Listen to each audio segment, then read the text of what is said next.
President of the Georgetown Chamber of Commerce, GCCI, Clinton Erling, wants the ruling of the Speaker of the National Assembly, Raphael Trotman, to be respected and urged compromise as the government and the opposition consider the 2013 budget estimates in the Committee of Supply.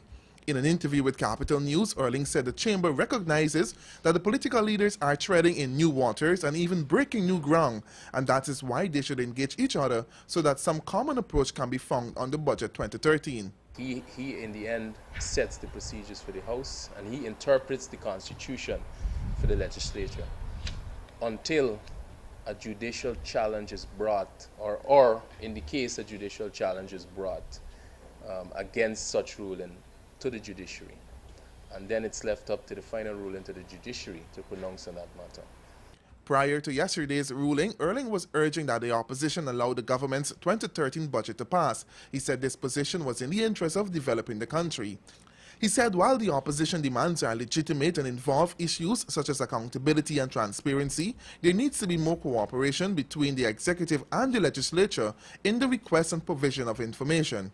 In my view, if this is done even before the bill is tabled, it saves us a lot of time because both sides know where each other stand and they can negotiate and compromise even before we going into these things. If it's all about information sharing, and if it's about transparency in transactions, the government should provide those information even before, because it puts you in a case now where it's too late to do so.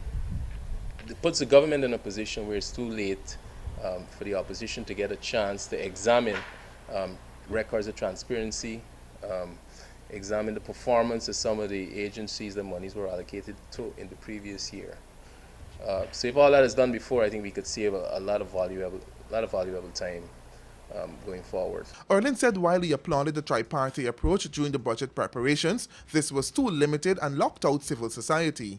But if you engage in civil society, engage your private sector, engage your media, produce a checklist of these issues, like I think the AFC had a checklist of 10 or 11 issues that they want to see addressed before they can approve or not cut the budget.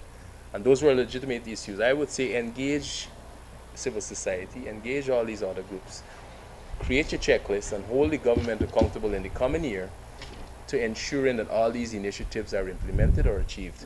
In looking ahead, the Chamber's president said it is critical that the government provides answers that the opposition parties are requesting, all in an effort to put the national interest first. He said this has already been demonstrated during the approval of the estimates for 4 ministries, including the Ministry of Agriculture last evening. Leroy Adolphus, Capital News.